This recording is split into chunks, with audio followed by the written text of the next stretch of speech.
Today we are speaking about the realities of what it means to be set apart, what we sang about this morning, what it means to be holy, what it means to live a life dedicated solely to the purposes of our Father. And I must say that is contrary to our factory default set. It is what it is. We are humans and we tend to live a life in preservation of ourselves and on our own soulish desires and appetites and all the rest. And it means that when we are regenerated by the Spirit of our Father, that our life values and everything we are needs to change and adapt according to His principles, according to His ways, and according to the things that make us, that puts us in alignment with His will. And that's a challenge in our lives. And I think the sanctification that brings us into a place where we can align more and more to His will takes a lifetime. That's what it is. And today we are speaking about that. We are speaking about Vayikra, Leviticus 19:1 to 27. And interestingly, it starts out with a phrase, "Be holy, for I am holy," says Adonai.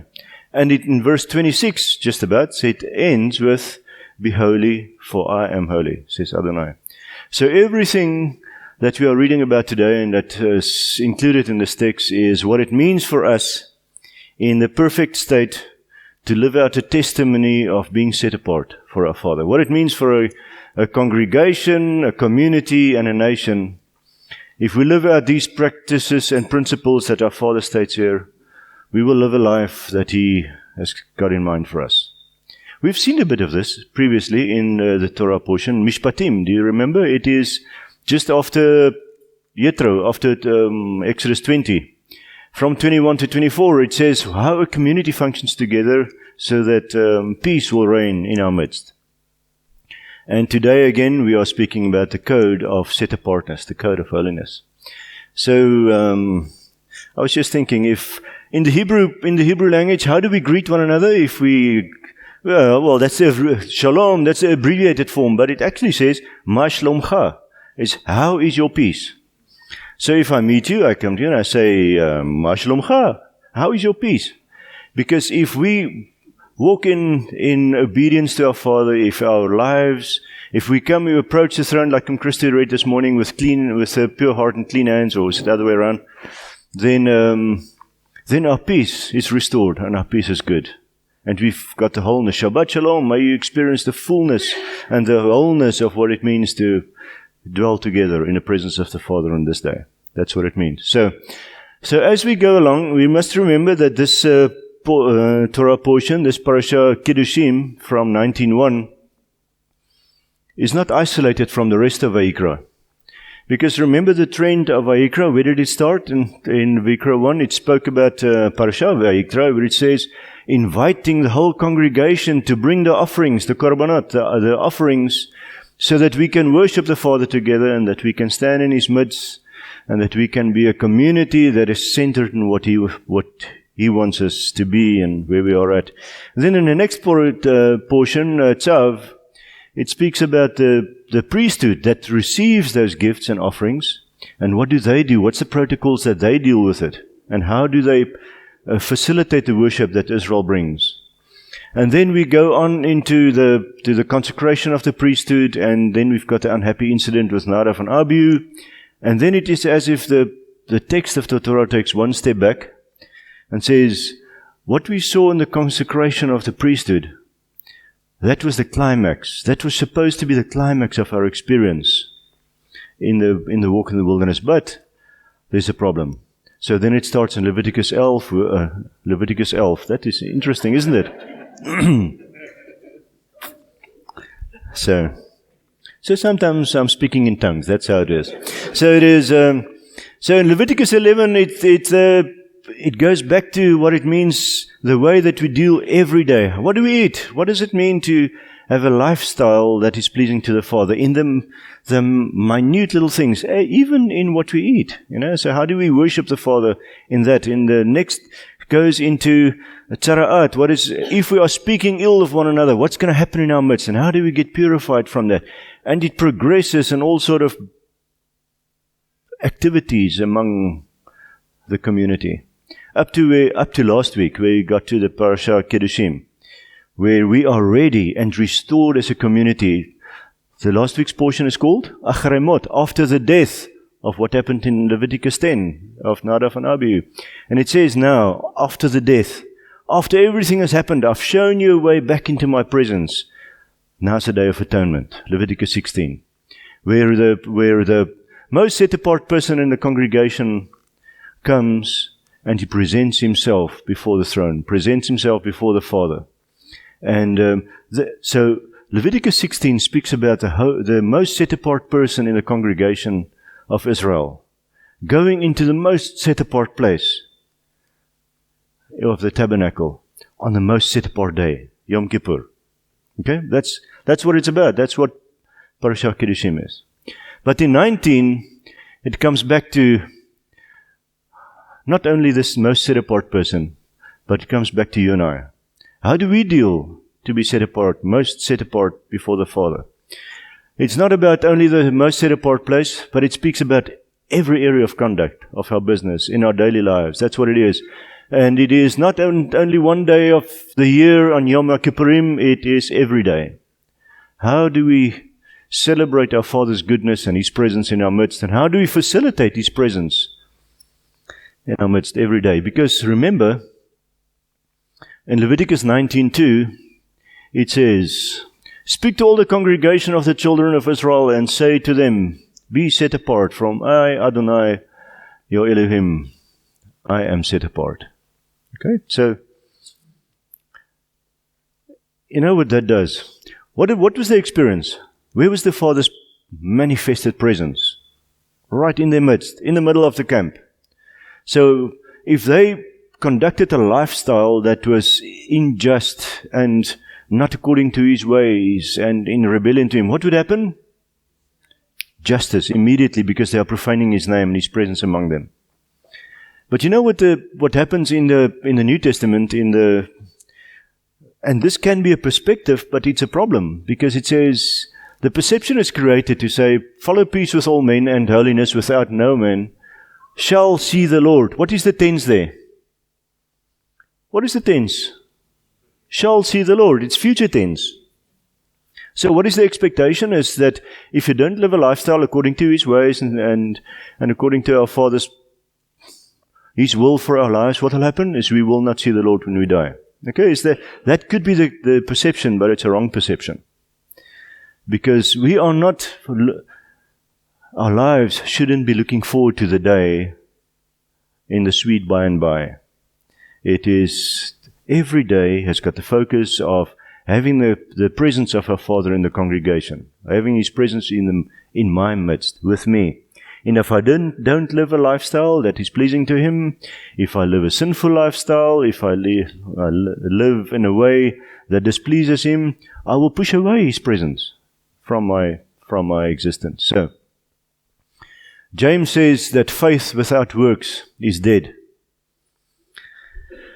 And we know James is said to be a commentary on today's parasha. James is said to be a commentary on this book, on this portion of holiness, on set apartness.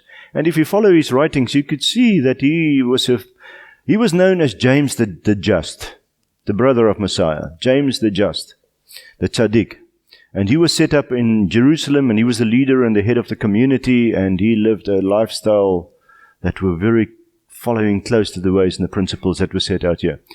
If you read the writings of another prominent person in the New Testament, Kepha, or Peter, you see it says in 1:14, "As obedient children, not conforming yourself to the former lusts, as in your ignorance." When was that speaking about? Before we came to faith, before we ascribed to the values and the goodness of what the Father has for us in Messiah. It says, "But as He who called you is set apart, is holy, you also be holy in all your conduct."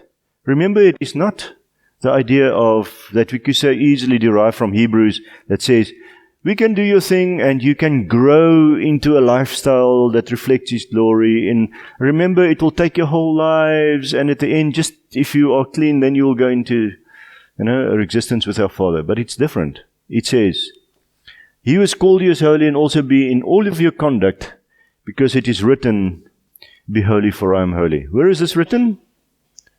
Leviticus 19:1. Speaking about today. So the challenge for you and I is to conform our lives and our lifestyles so that when we go about our business, every area of our business, every day, that we will reflect the character of the Father in all that we do. Because if you look at a brief summation of today's Torah portion, and you read through that, you will see it addresses every area of our existence. It's our private lives, it is our lives with our families, it is community life when things are going well, it is when we discover someone that's at need in our midst. How do we deal with the vulnerable people in our midst? What do we do? If something happens in our lives and we should make a judgment of what's going on, how do we do it? How do we do it?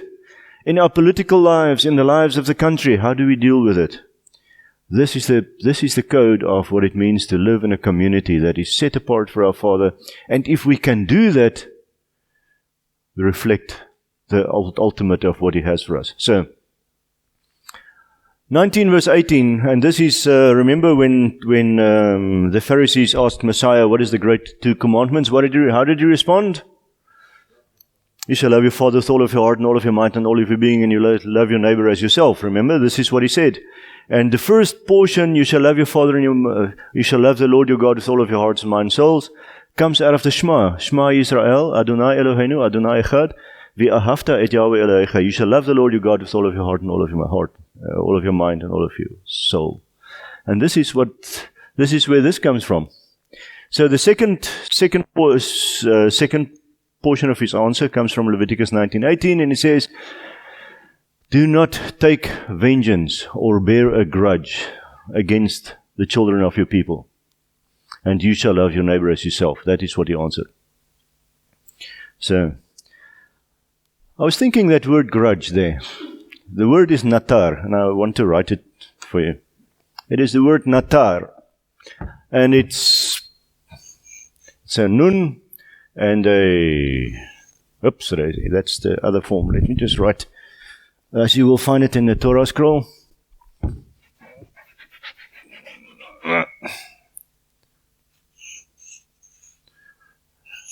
So, it's a nun, a tet, and a resh. And if you look at it in the pictographic Hebrew, it's a little bit different. It is like a seed that you plant. If you plant a seed in the ground, it sprouts, it's a continuation. It means the continuation. The tet is like a basket in pictographic Hebrew. It means it contains something. And the nun, if I can try to draw it, it's a head of a man, if you can use your imagination. It means the beginning, where everything flows from. Because how do we live our lives? Everything that we do is flowing from an idea, something that we are thinking about. So, natar it means to bear a grudge. What is the message in there? There is a message contained in this word, and maybe I should again make a difference to this tet, because this word is this letter is interesting. If you look at it the way it's written in a Hebrew scroll, excuse my graphic art abilities, that's more or less what it looks like. So it is two characters contained into one. The tet is two characters, and the one character is a vav, and the other one is a zayin. And you can see that they are joined at the bottom. You see that? Use your imaginations. And if you look at what these two characters are, if you split them apart, it's a vav and a zayin. And the zayin really speaks about Messiah, because he is the crowned one. He is the king. He is the spirit of Messiah is in you and I.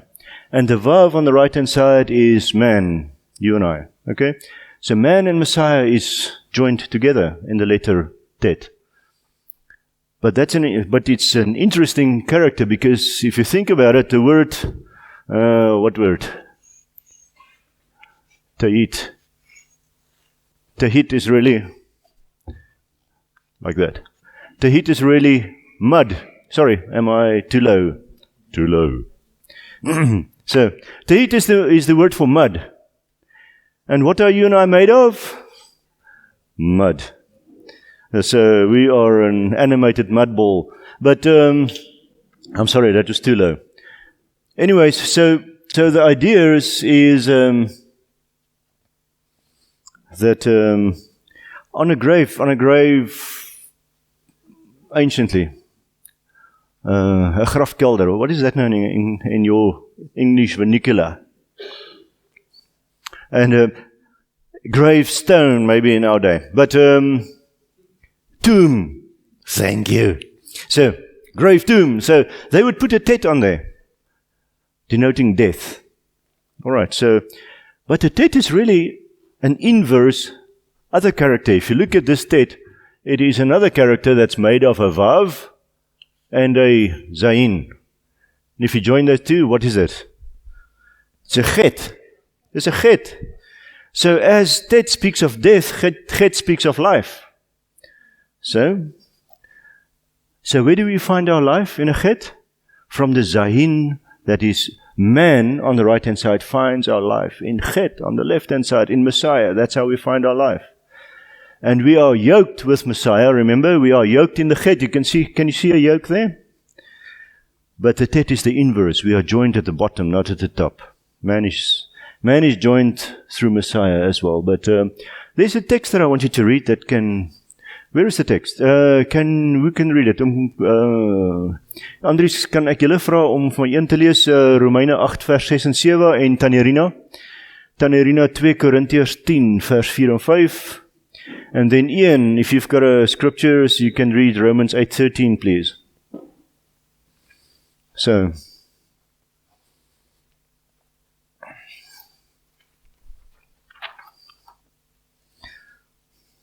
while you're reading that, I'm looking at my crypt notes. Oh yes, that's what I wanted to say. So, let's start. Who's going to start for us? Andries, can you read 2 Corinthians 10, 4 and 5, please? Oh, there's a mic. Oh, that's okay. Which one did I give you? That's the one. That was exactly the one. 6 and 7. Romans 8, verse 6 and 7.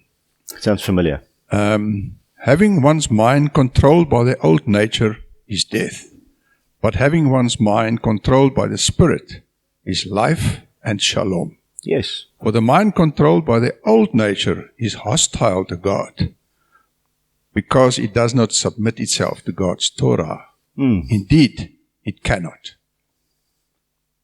Okay. All right. So what do we learn from that? There's two ways. There's the way of life and the way of death. And the mind of an unbeliever is not joined to Messiah, so that is death. All right. So, Tanirina, what did I give you? 2 Corinthians. 2 Corinthians 10, 4 and 5. Okay. Because the weapons we use to wage war are not worldly. On the contrary, they have God's power for demolishing strongholds. We demolish arguments and every arrogance that raises itself up against the knowledge of God. We take every thought captive and make it obey the Messiah. Yes. So where is the battle really raged in our lives? Where is the battle really? It's in our minds, because we take every thought captive that is set up against Messiah. All right. So if that is the case, and we look at that word natar, what does it mean? I'll get to you now, Ian. If you look at the continuation, or let's say where it begins. Anything that begins, that finds its place in your life, it begins at somewhere. And then it's contained within your being. It's contained within you, and you hold on to that, it will continue forever. Alright? So what do we fill our hearts and our minds with? What enters us? What do we focus on? Because this word natar also means to focus on something. It becomes a target of your life. So it says, think about this. Do not take vengeance or bear a grudge. Where do you bear a grudge? In your lives, in your minds and in your hearts, in your body. And what happens is you start to focus on this thing. And the more you focus on it, the more you continue in it, and that leads to death. Because a mind that is not renewed, that's not in Messiah, that doesn't lay down our sinful behavior, is bound to die. Okay, so. For if you live according to the flesh, you are going to die. But if by the Spirit you put to death the deeds of the body, you shall live. Yes. So think about the ideas of the chet and the letter tet. Is if we are yoked with Messiah and we put down the ideas, the things that we hold within us, and we bring it into obedience to Messiah, then we will live. A person that lives, a person that exists in this form of death will die in his sin. But if we are set free by Messiah and we live in His Spirit or by His Spirit, then we will die to our sin. Okay, so this is what it is. This is the challenge. It is taking up the yoke of Messiah, the chet, the chai, the life of Messiah in our lives, and laying down the tet, the things that will bring us down. So, this is natar. It is do not bear a grudge. It is to move away from that, to lay it down so that we can pick up the life in Messiah. All right, I thought I'll just go that direction. Don't know if it helped you. So, it says, hatred that's kept silently within one's heart. That's what it means to bear a grudge.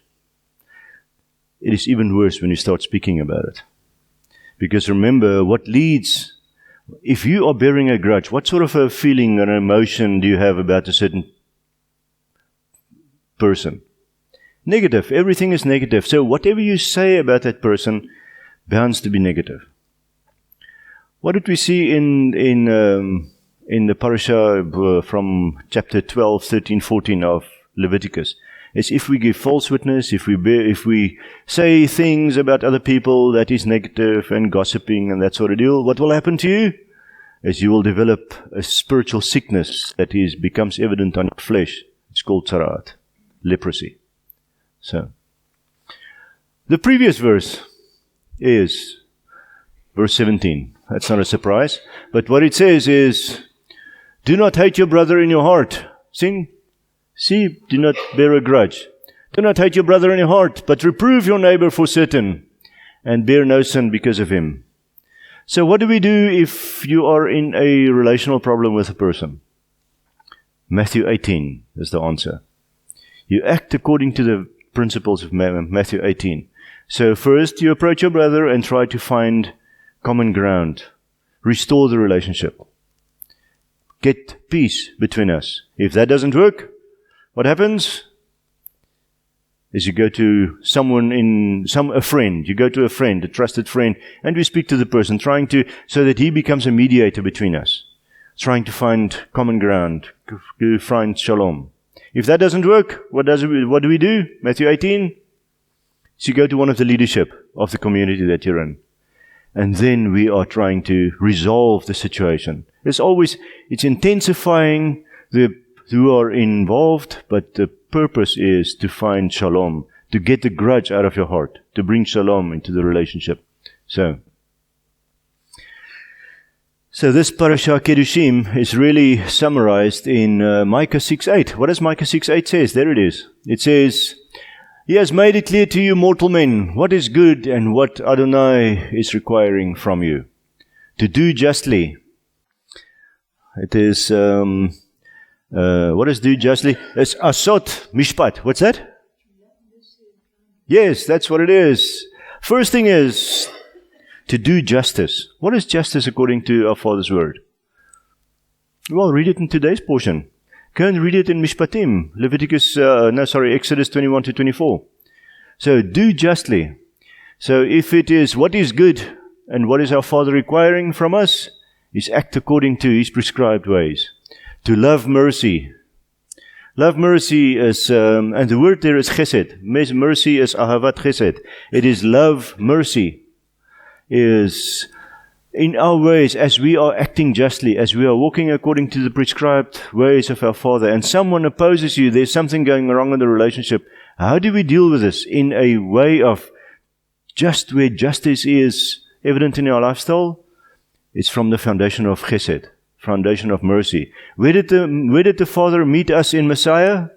It's from chesed. It's from that same point. And walk humbly before Him. Walk humbly. And the word there is, in Micah, evidently the word for walking, holech is not there, it is vahatznia, I think it's the word. And it says meekness. Be meek before each other. So, if we can do that, you know what will happen? If we can act, and if you look at the principles of Leviticus 19, 1 to 20, 27, you can all fit them in there. This is Kedoshim, what it speaks about. And if we do that, what will happen? It says we will walk with Adonai. This is what we will do. But if we are transgressing on any of those, if we are walking in an unjust fashion, if you are dealing in an unjust way in your business and cutting corners as a farmer, you know farmers aren't supposed to cut corners. So, no farmers here. So, to love mercy, if we are not merciful, if we are looking at, where is that unjust servant, I think in Matthew 18, is it? Matthew 18, where he's forgiven, all his debt is forgiven, and then he returns to his fellow servant, someone that owes him money, and he says, you will pay me the last cent. What happens is the king arrests him and he says, you will be imprisoned, and you will pay every last cent. So if we aren't walking according to mercy, and if we are proudful, we know that the Father says that He gives grace to the humble, but He resists the proud. So, if we are walking according to those ways, we will be with our Father. Good news. So, it seems like it's conditional. Is there a condition to our following our Father in Messiah? What do you think? He says that He loves us unconditionally. But we should grow up. We should be sanctified. We should come closer to Him in everything that we do. So He says that in Genesis 1:26, that we are called to be set apart and we thank you for the worship team this morning. We had sang about the holiness of our Father and how do we approach Him in His set apartness. And that is the desires of our heart through our lives. Genesis 1:26 at the end, it says, and Elohim said, let us make man in our image. That's what we set out to do, according to our likeness. And let them rule over the fish of the sea and over the birds of the heaven. But right in the beginning He says, let us make man in our tselem and in our demut. It is image and likeness. And if the Father says that He is holy, and if we are following Him as man, we should be set apart. If we are walking in His image and in His likeness, the things that is beautiful and wonderful and set apart for Him, that's in what we walk in. The things that He hates and dislikes, that's what we avoid in our lives. And as we continue to do that, we are growing into the image of Messiah. Exodus 19:5-6 says, if you diligently obey my voice and shall guard my covenant, and you shall be my treasured, my singular, my treasured possession above all the people, and for all the earth is mine, and you shall be to me a reign of priests and a set-apart nation. Those are the words which you are to speak to the children of Israel. So, you see Leviticus 16, where it starts with a high priest and say, this is the reality in which the atonement is made. Our relationship is now established from the perspective of the high priest. But now in Leviticus 19, the whole community, the whole congregation is elevated to the point where we're living in the realities that our Father has given to us. The camp is clean. We are pure. Our hearts are right. Our hands are pure.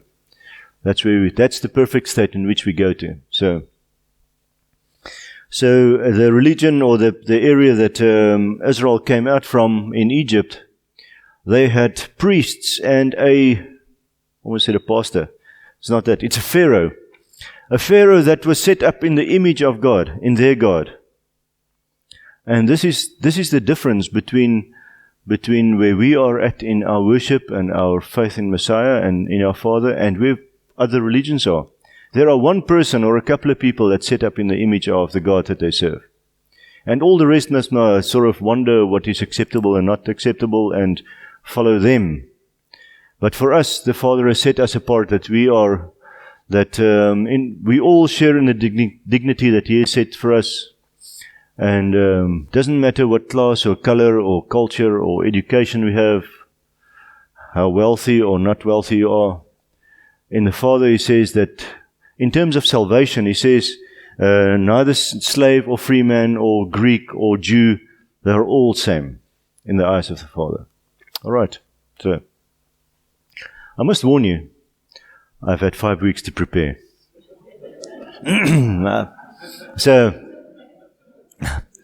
So for us, the good news is we are all equal citizens in the nation whose king is our Father. We're all equal citizens, which is absolutely wonderful. And because we can so easily look up to people that are prominent and put them on a pedestal, you know. And this is a risk in our lives, because then suddenly our focus and everything that we do is bound to follow this person's doctrine and his philosophies and everything that he professes to be true.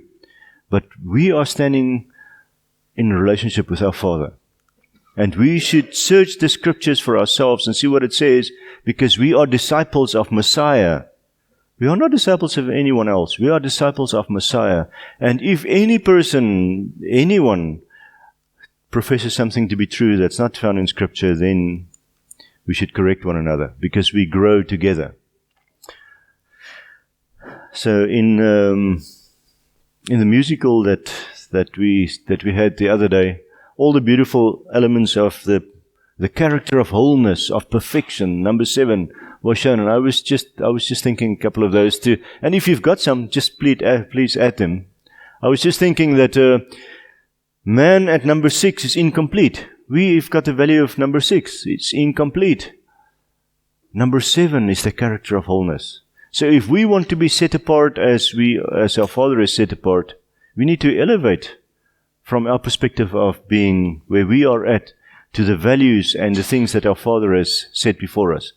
So, there's so many things. Throughout the Scripture, this is a central theme throughout Scripture. It starts at creation. How many days of creation were there? 6 plus 1, 7. 1 rest, 7 work. Days of creation. How many animals did Noah have of clean animals, pairs of animals in his ark? 7. And the days that Noah was waiting in the ark before the door was sealed? 7. What does that show in terms of the Father's heart towards humanity that was outside the ark? Grace, compassion, calling them in from judgment into grace. You know? So, the years that Jacob worked for his wives was 7 for each wife. 2 by 7. In Joseph's dream, in Pharaoh's dream, Joseph interpreted the dream 2 by 7 year periods. Leah had 7 children, 7 sons and a daughter. Job had 7 sons and 3 daughters, twice, you know. So, in terms of consecration, Aaron and his sons remained in the tabernacle for 7 days. On the 8th day was the day of consecration. And what about cycles? There is no precedent for a 7-day cycle in our astronomical reality. No, none whatsoever. We know that a month is we know that a day is one rotation of the earth. A month is one rotation of the moon around the earth. A year is when the earth goes around the sun once. But 7 days, nothing. This is because the Father created the earth in 6 days and the 7th day he rested. It's because Messiah is coming back on the 7th millennium. That's why we celebrate the 7th day. So, every 7th year is a Shemitah, a year of restoration, where slaves are liberated and debts are released. 7 cycles of those 7 years is when the land is restored back to the ancestral owners. So, it speaks about the fullness of our experience, of our existence before the Father. So, in Isaiah 11, it speaks about the fullness of our Father's Spirit, 7-fold revelation of His Spirit. We've got 7 feasts. We've got 7 fruits of the land. What are those? Do you know? 7 fruits of the land. It starts out with barley at Pesach, wheat at Shavuot. And then as we go through the summer, the dates are available. And at the end of the summer, we've got olives, grapes, pomegranates. 7 fruit of the land. And figs. Yes, I lost figs. So, what about judgment? After 7 days, the ark was closed. Cain had a sevenfold punishment from the father, and so was the punishment for Israel was promised. It says, Israel, I will punish you 7 times. It's in Leviticus 26:18 and so forth. In Revelations, we've got 7 seals, 7 bowls, 7 trumpets. 7 is the fullness of what the Father's expression is. So, why is this?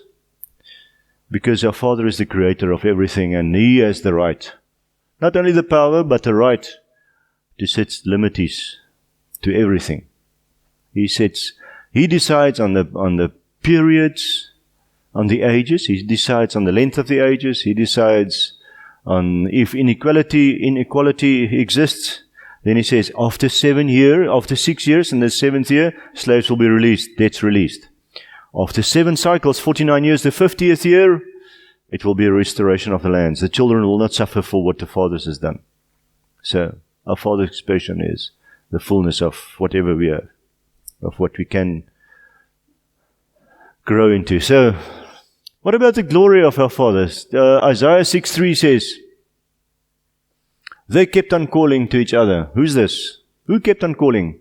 The seraphim. No? The seraphim says, Kadosh, Kadosh, Kadosh is Adonai of heavenly armies, and the whole earth is full of His holiness. Does it say that?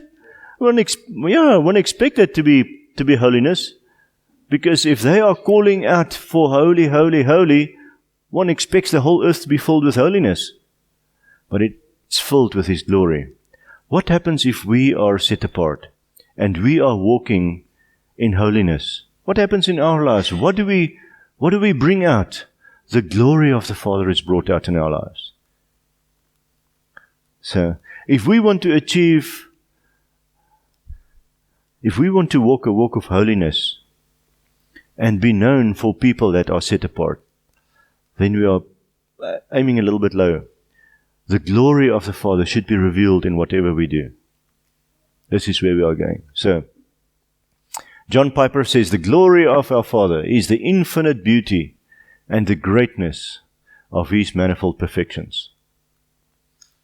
I can't completely understand that sentence, but it's beautiful, I think. If you think about what our Father's manifold perfections are, we cannot think about this. We can't even comprehend what that means. So, if the glory of our Father is infinite in beauty, it describes His greatness and His manifold perfections, then we've got a lot to grow into.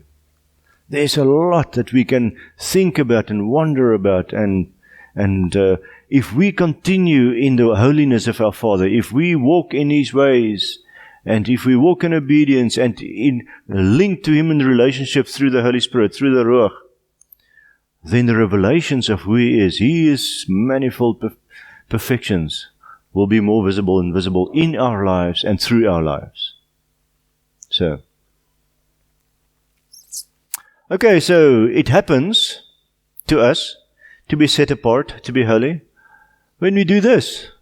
When we turn our lives into the service of our Father. When do we do that? When does that happen? What do you think? Kom Lou, jy het 'n antwoord, ek hoor jou daar agter. Every day. When does it start though? When does it start? The day that we surrender our lives to our Father. But I think it grows in our life as we are walking into maturity, because a lot of what we experience at the beginning is all about ourselves. Just after the reason why is, most people give their lives to the Father. Where we start out is looking at our experience. It says, I do not want to be apart from my Father. I want to spend our life with Him, but most of all, I want to spend eternity with Him.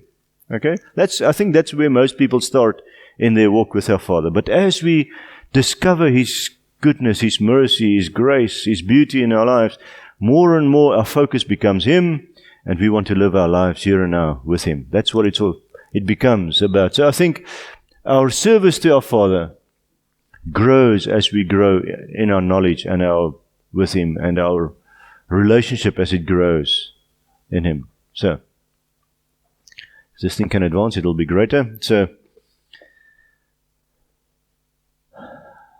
okay. Our lives should turn society. And I think I don't think we're too successful with this. If our lives are turning society into a home for our Father's presence, why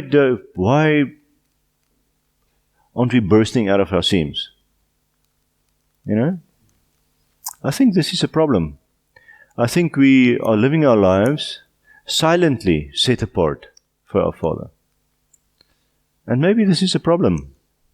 Because if we are saying that our whole lives are set to walk in the holiness of our Father, if we are growing in our relationship with our Father, if we are coming closer and closer to Him, showing His glory more and more in our lives, if this is this our testimony more or less in Messiah, this is more or less what we're saying, then more and more people should join to say, I want to follow the God that you serve, because I see Him in your life, and I want to know more and more about this. And I don't know, I don't think we are as successful as we should be in this regard. And it's a challenge for us, and I think we grow in it year by year, and it's a good thing. But I often wonder, what is the restrictions of this in our lives? Have you got an opinion on this? What do you think? Why do you think this happens, that our society is not turned around by the believing community? And I'm not only talking about this community. Why is George not turned on its head, and the 250,000 people that lives here is following our Father? Because there is a believing community settled in this town, and we are saying that we are seeking the Father, seeking His face, walking in His holiness. Whose self-centeredness? Us. He's talking about us. Maybe the fear of man, and this. I think those two are linked.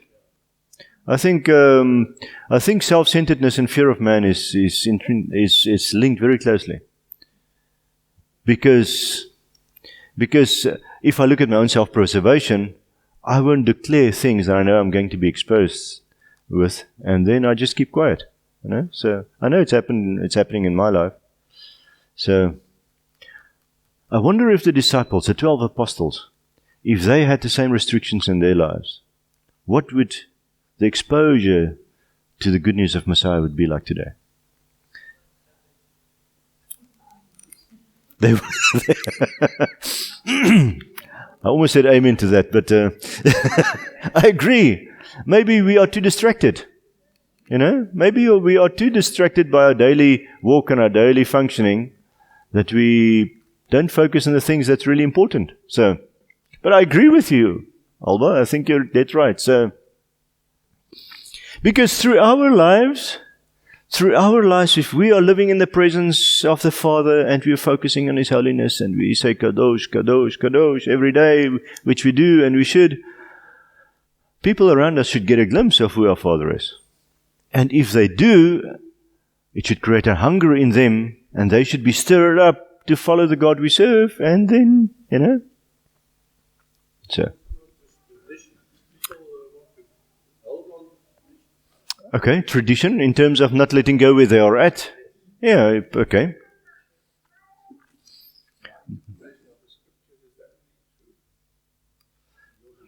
Yeah. I hope you're not speaking to me right now. In general, I agree. And this is, I think maybe the brokenness within the believing community of proving oneself right, and all of this not being part of one household of faith might be the poor testimony of that, might lead us into this direction. You know, so yeah. And all of those ideas and focusing on what you believe to be right and the other guy is wrong is because of pride. So I agree. So 2 prominent commands in this portion is love your neighbor as yourself. And did you hear while reading this how many times this portion says Why do you guys need to do that? What is the big why? I am Yotevave, and I dwell in your midst. And if I dwell in your midst, this is who you should be. So if we believe that the Father, Ani Yotevave, is dwelling in our midst, then this is what we do. Because if we don't, the fear of Adonai is very small in our lives. So when a stranger comes into to live in your land, do not mistreat him. Treat a stranger the way you treat your native born. Love him as yourself, for you were strangers in Egypt, because, again, I am the Lord your God. Okay, so these are two prominent commands in this section. So in any legislation of a country, it's based on justice. Justice is the cornerstone of the legislation of every country. It should be like that, don't you think? What is the cornerstone of our Father's commandments? Look at this. Love your neighbor as yourself. The whole foundation on which everything is built, the whole Torah is built, is in the concept of love. Why do we do these things? Because we love the Lord our God with all of our hearts. Why do we love one another? Because we firstly love Him, and He's imparted His love in our hearts, and therefore I can't but love you. So, the cornerstone of everything is love. The basis of our religion is centered on love, not justice. So if we become a judgmental society, if we become legalistic in any way, we are drifting away from who our Father is. We are not following Him in His character. So, Hillel said, you know who Hillel is? Hillel said, interpreting those two verses, those two ideas, he said, what is hateful to you, do not do to your neighbor. What do you think about his statement? What is the spirit of that statement? What is hateful to you, do not do to your neighbor? Does it support love your neighbor? Does it support that? The second thing is act toward others as you would wish them to act toward you. Okay?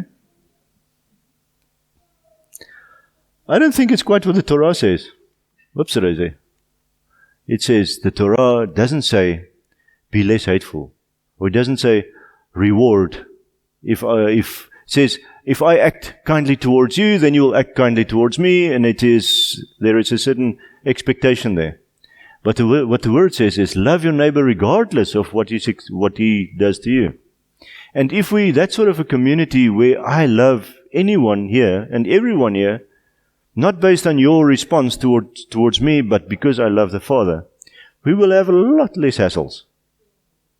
You know, because that's where that little bit of self-centeredness, fear of rejection, and all of those things won't be so prominent in our lives.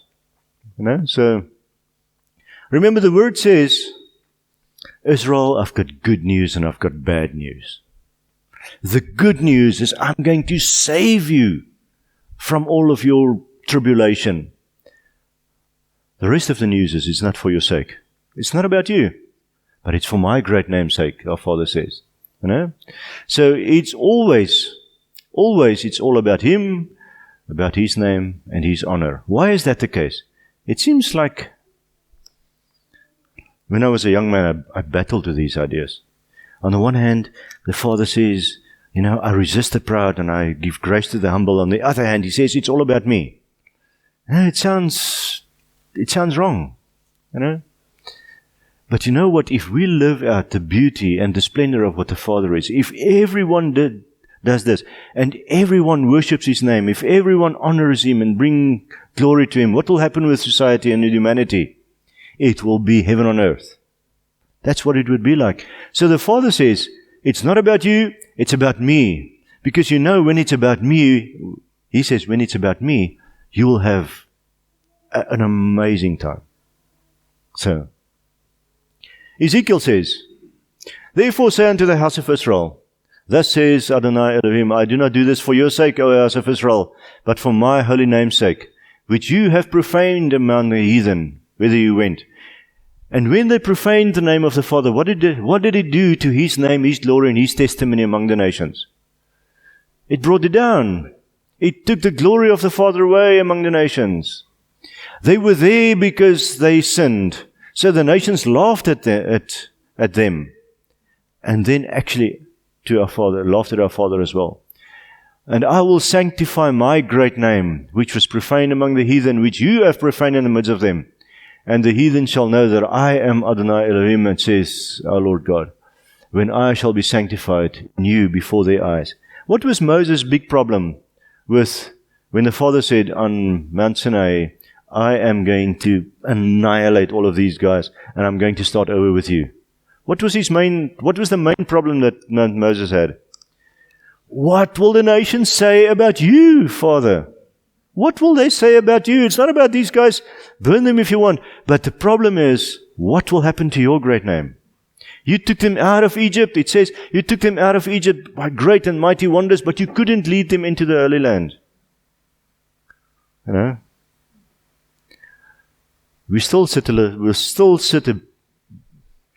I'm going to stop here with this, but we still sit with that testimony a little bit in our lives today. I'm not going to expand on that if it's dangerous territory. Okay. So Ephesians 1:4-6 says, He chose us in Him before the foundation of the world that we would be holy and blameless before Him. What? Ephesians says He chose us that we would be holy, kadosh, and blameless before Him. So the the way that our Father wants to be with us in the relationship and draw us to Him and dwell among us is when we are holy and blameless. How are we holy and blameless? You know, the word, the New Testament says, be perfect for I am perfect. Sure, but I don't know about you, but I am far from perfect. You know, and it's almost, if I try to achieve perfection in my life, I am put down. I'm saying, I will never achieve that. If I look at my own life, I'm sorry, don't even have to try. It's impossible. But the word for perfection is the same that the word tamid is in the Hebrew. It says, just continually seek my face. Come to me. Be loyal to me. Your imperfections we will deal with along the way. Don't worry about that. But the problem is that don't turn away from me in sinful behavior. With all of your heart, come to me. And if you fail, what do we do? Ask for forgiveness. Ask for forgiveness and make teshuvah. Turn around, come to the source of your life, come to me, and we will start over like we did with Nadav and Abihu's day. Nadav and Abihu had a failure when everything should be to a climax. The Father stopped there and He said, let me show you the way of teshuvah. Let me show you the way to turn around this whole congregation. And we built up back to Leviticus 16, where we ended into the throne room, into a day of atonement. So, 2 words. First one is very familiar to us in our country, especially xenophobia. What does xenophobia mean? What's that? Yes, it is the fear or the hate for strangers. What does the word say about this? The word actually professes xenophilia. It's the love for strangers.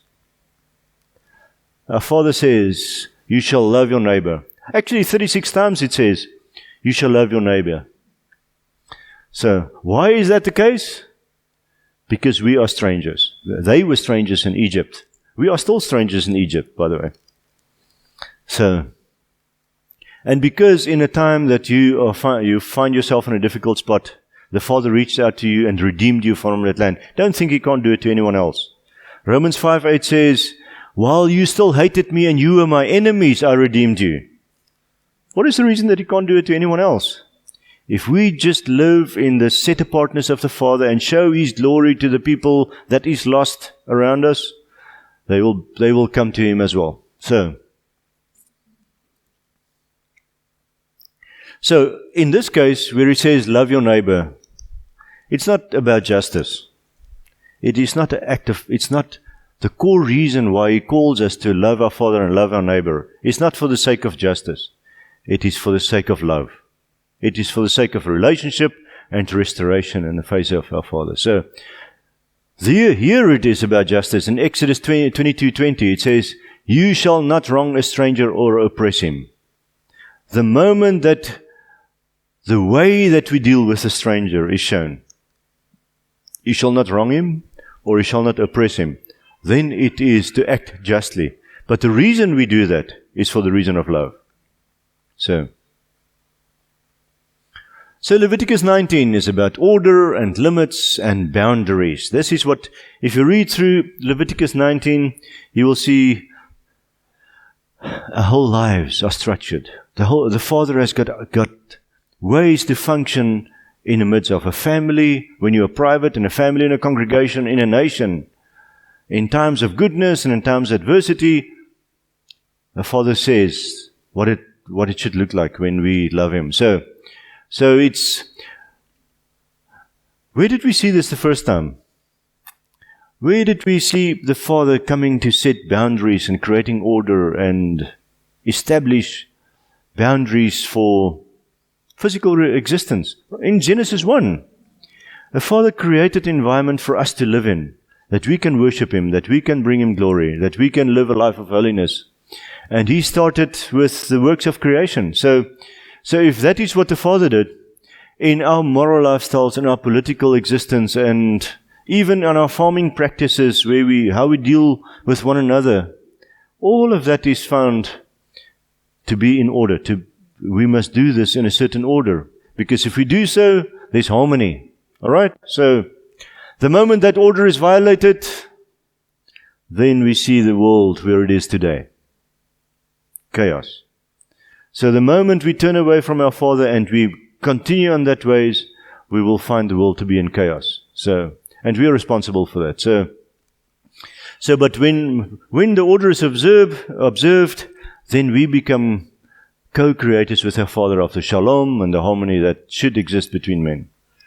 And this is we are here to bring tikkun, restoration to the area that we live in. This is our purpose. And how do we do it? Is to show His goodness, His mercy, to walk in His ways. This is how we do it. So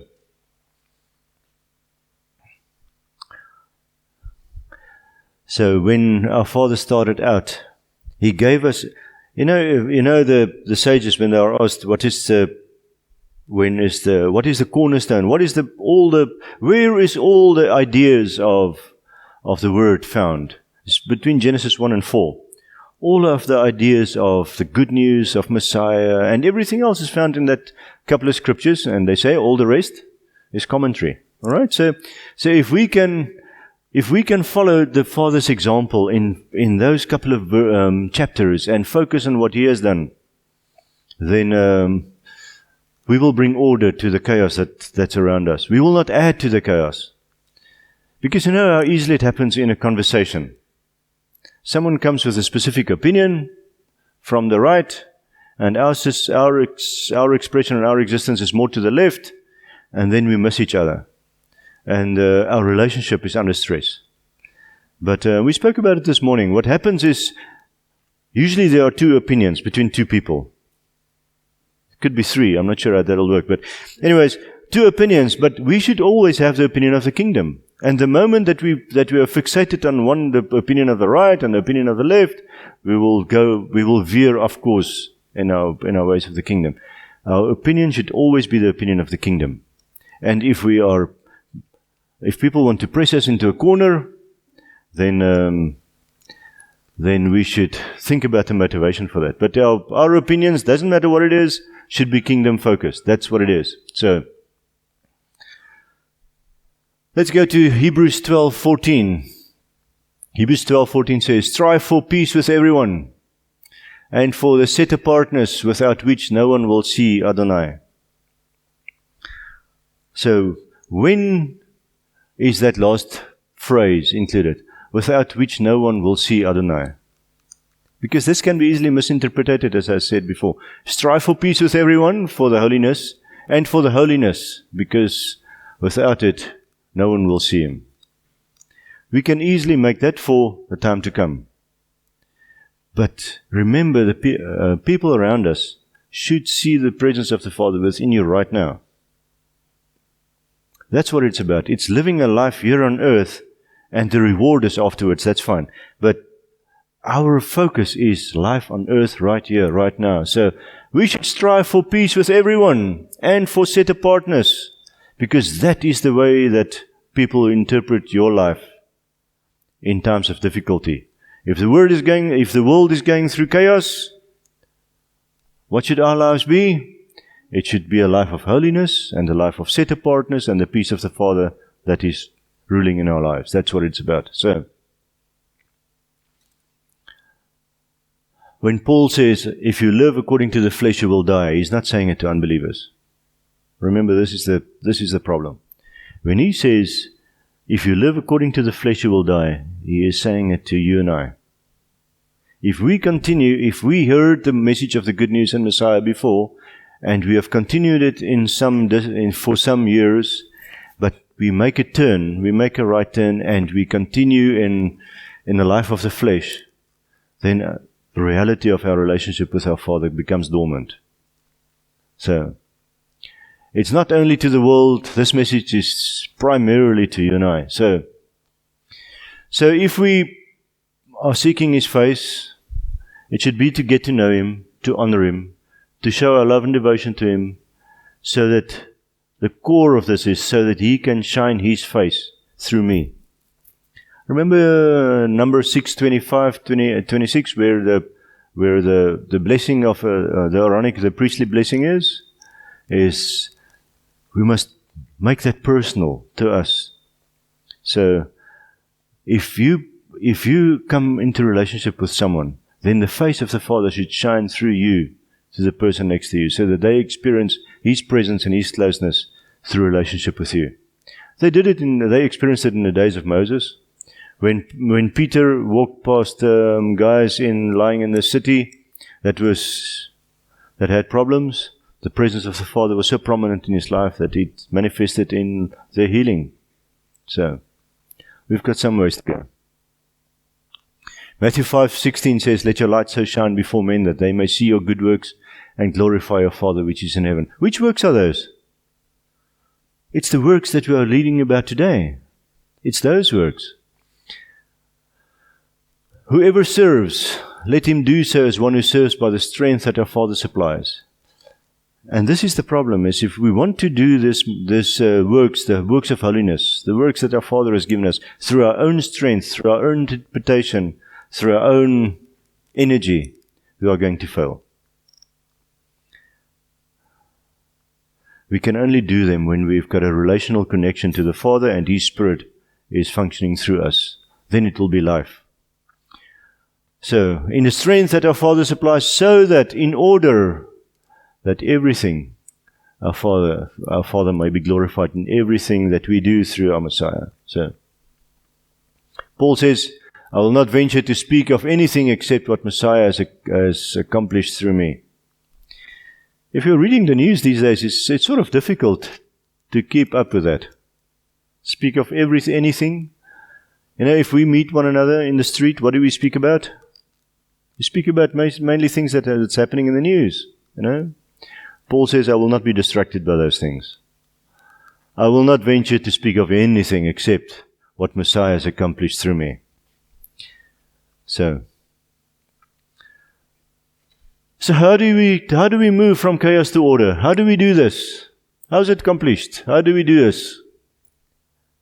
We read the Mishpatim. We read the Kedoshim. We read the Word.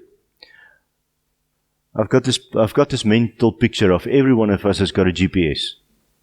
Okay? Every one of us.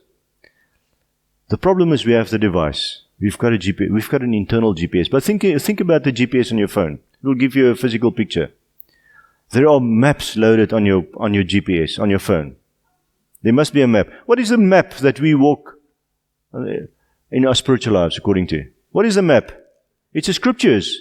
It's the Scriptures. It's invested into our lives, and we can only have a map if we read and study the Scriptures. Then it's in our lives, in our hearts. We've got access to the maps of our lives. But you know, a GPS with only maps is useless. Really. It must have a connection. Because what does GPS stand for? What does the acronym stand for? Do you know? It's a global positioning system. Where does that come from? Your phone picks up a signal that is relayed from a satellite, most probably. So, if that happens, it speaks to our lives. It speaks to our connection to our Father through the Spirit. If we are at a place and we are going somewhere, we rely on the map. We rely on what the Father has invested in the Word into our lives. But we need to have the connection of the Spirit to interpret where we are and we are going to. Without that connection, we are lost. So we need both. If you have only got the connection, no maps, we will veer off in strange and wonderful charismatic ways. If you have only got the maps, no connection, we will veer off into weird and wonderful legalistic areas. But if we want to have the direction, remember it says the Word is a light to your feet and it's a lamp to your feet and a light to your path. Psalm says. If we want to get to the light, we need to follow the lamp.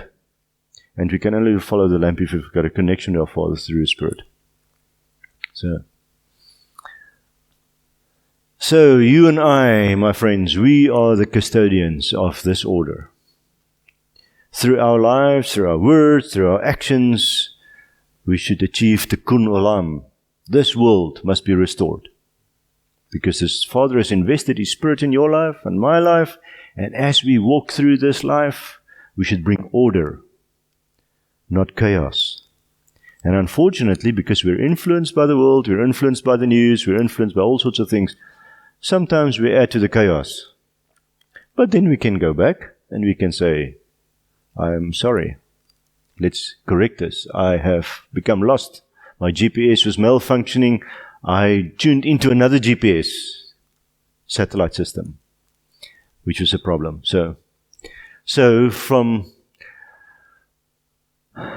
if the love of the Father is invested in our hearts and in our lives, then it can flow to my neighbor, which is you and the people around me. And from this group, it can flow into the strangers that is out there. But there's one common source.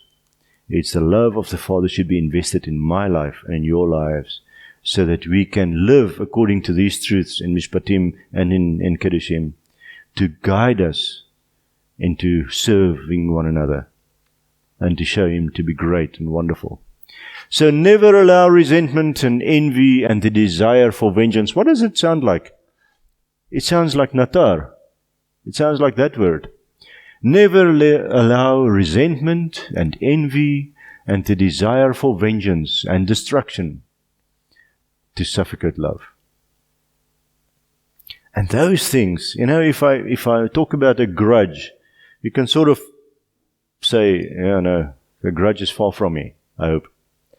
But resentment and envy, the desire for vengeance, we look at political figures, we look at national figures, we look at guys that we know of, and sometimes we can think we have ideas, maybe not God ideas, maybe good ideas, maybe not so good ideas for some of the political figures that we can think about. But they can be born in this area, in resentment, envy, desire for vengeance, and destruction. And that will have the effect of suffocating the love of the Father in your life. So, I think we can all, and this is the last slide. So, what can we take home from this? What can we say about this? How can we participate in this? Remember, we are image bearers. There's an icon on your desk, on the screen of your computer. There's an icon. It's an image bearer. If you click on that icon, a program opens, and animate, which is useful, that we can do things with. But that little icon is an image bearer of the program that it resembles. Okay? We are that icon. If someone clicks on your icon, what opens? What is it that opens? Is it these ways? Is it these things that open? Or where are we tuned into? So seeking our Father's face is a popular concept. This is what we do. Every time, every morning, every evening, you go into a quiet time that you spend in times of prayer, studying the Word, whatever it is that you do, we are seeking the Father's face. And this is good, and we can't live without it. But it should result in living a life of holiness and reflecting His presence. If He doesn't, we must change what we do. All right, so we are called to touch people with His love, with His kindness, with His mercy and grace, with His patience, His self-control, gentleness, goodness, trustworthiness. That's Galatians 5:22, by the way. So, if our lives can reflect that, His love, His kindness, His mercy and His grace. Remember, Exodus 34 said, He is erg afahim, long-nosed. He is slow to anger. You know? Patience, self-control. These are important things that is in limited supply in our lives, living in a busy life. So His gentleness, goodness, His trustworthiness.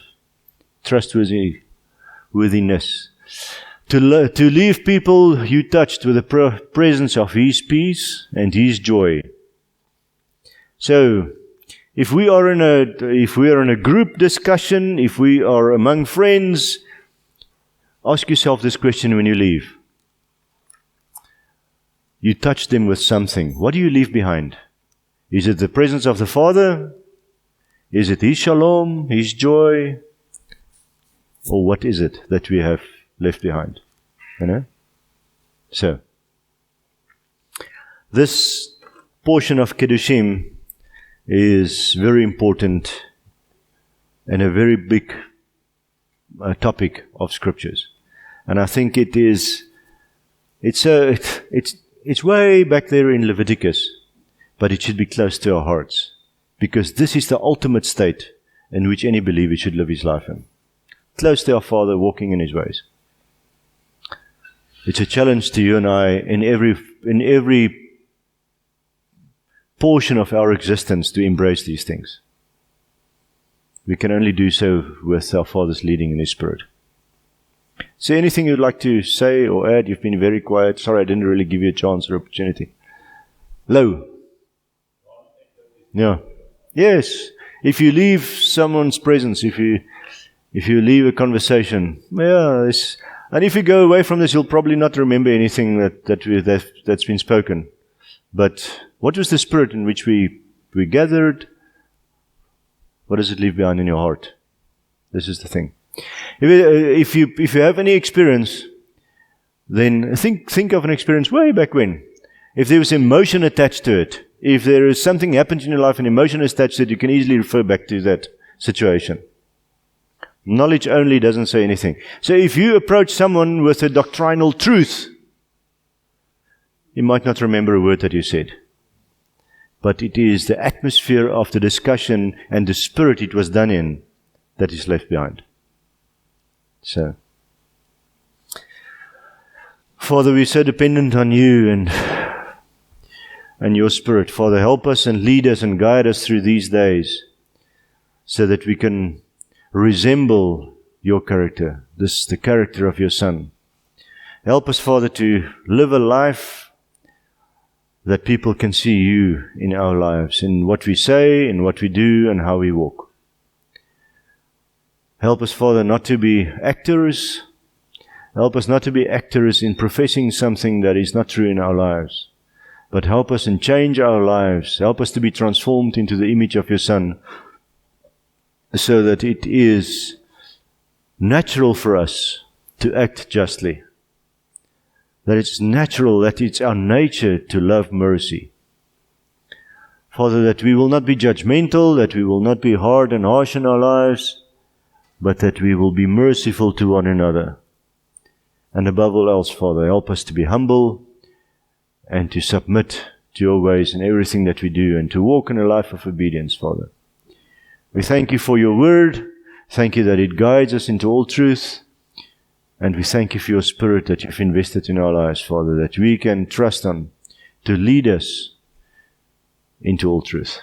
We thank You and we worship You in the name of Your Son, Messiah. Amen.